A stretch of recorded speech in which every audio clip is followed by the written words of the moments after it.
Bonjour, je suis très contente d'être à ces 24 heures de l'innovation, qui est une formule assez originale.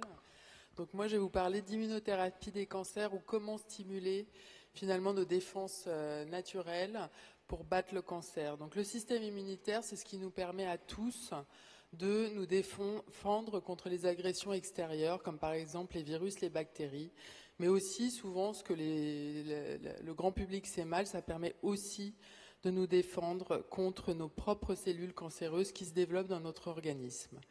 Donc notre corps mobilise un système immunitaire ou un système de défense qui est exceptionnel. Donc parmi les éléments de ce système de défense exceptionnel, il y a des cellules, des globules blancs qu'on appelle qui sont retrouvés dans le sang. Et parmi ces globules blancs, il y a des cellules tueuses qui sont capables de tuer des cellules infectées par des virus, des bactéries, mais aussi capables de tuer nos cellules tumorales. Donc l'immunologie, à l'heure actuelle, c'est un axe de recherche, c'est un axe d'espoir dans le traitement des cancers. Donc Gustave Roussy, Cancer Campus, l'hôpital dans lequel je travaille, m'a confié la responsabilité de diriger un laboratoire de recherche translationnelle justement sur l'immunologie et le cancer. Et grâce au soutien de la fondation ARC, nous avons réussi à mettre au point un essai clinique innovant pour traiter des patients qui sont porteurs d'un cancer du poumon. Ce traitement, c'est un vaccin qui est thérapeutique. Donc un vaccin thérapeutique, c'est un vaccin qui sert à traiter une maladie en place, contrairement à un vaccin préventif que vous connaissez tous, qui sert à empêcher d'arriver une maladie infectieuse, par exemple.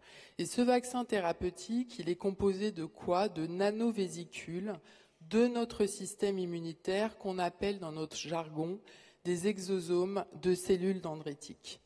Donc c'est une innovation en fait qui est partie à l'origine de la souris et que l'on a essayé et que l'on a réussi finalement à transférer en clinique chez l'homme dans un environnement totalement académique.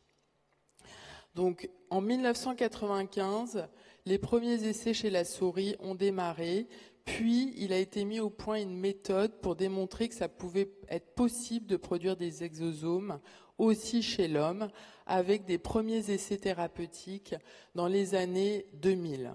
Puis nous sommes retournés chez la souris pour améliorer cette formulation vaccinale.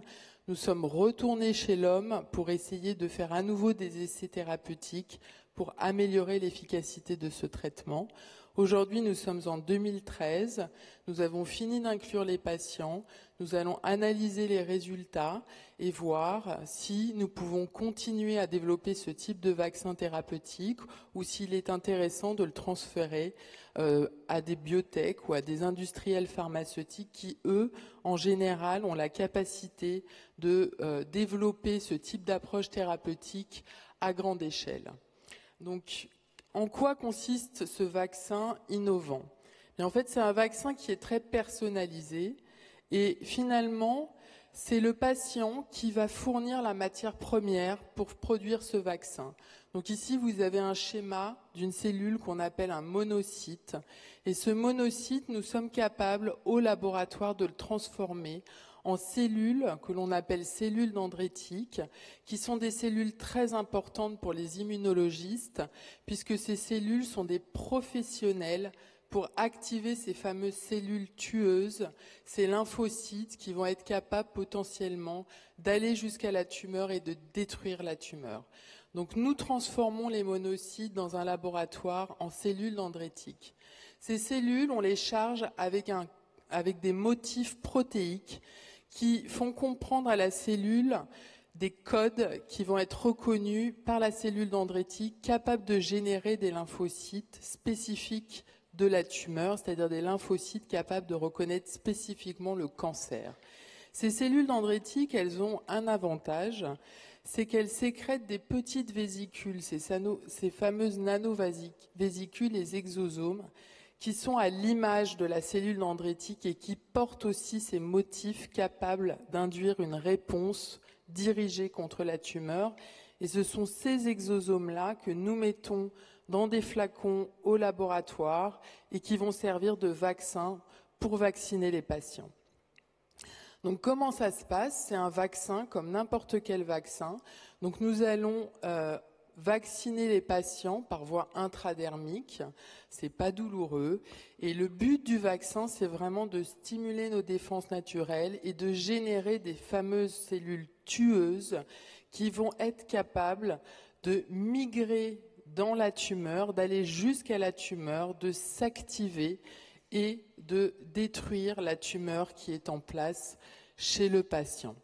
C'est donc une innovation qui, comme je vous l'ai présenté, a réuni une équipe de chercheurs, une équipe de cliniciens avec laquelle nous travaillons depuis 15 ans et qui a permis de transférer cette recherche préclinique fondamentale de la paillasse, du laboratoire jusqu'au lit du malade. Donc c'est 15 ans de recherche importante que l'on n'aurait pas pu réaliser sans le soutien des collectivités, sans le soutien des fondations et des associations caritatives. C'est une médecine, comme vous l'avez compris, qui est personnalisée puisqu'on prend les cellules du patient pour fabriquer son propre vaccin. C'est une médecine qui est ciblée puisqu'on éduque le système immunitaire pour se diriger spécifiquement contre le cancer qui est en place. C'est une médecine qui est en plein essor parce qu'au dernier congrès, grand congrès de cancérologie qui a eu lieu cette année, on a eu des résultats très intéressants, très encourageants, démontrant que l'immunothérapie, démontrant que stimuler nos défenses naturelles contre le cancer, c'est pas un mythe, ça marche. Ça fait régresser des tumeurs et ça me permet même pour certains patients de les mettre en rémission complète. Par contre, c'est une médecine en cancérologie qui a été peu étudiée parce que pendant très longtemps, il y a des gens qui ont pensé que ça ne pouvait pas servir de stimuler nos défenses naturelles. Donc il y a encore énormément de recherches à faire, énormément de connaissances à acquérir pour pouvoir traiter encore mieux les patients et surtout pour pouvoir permettre à plus de patients de profiter de ce type d'approche. C'est pour ça qu'on a besoin du soutien d'un maximum de gens, et en particulier de l'Institut Gustave Roussy a besoin de ce soutien pour vraiment continuer ce type d'approche innovante, développée en académique, et qui, peut-être, un jour, seront disponibles à grande échelle pour des patients atteints de cancer. Merci de votre attention.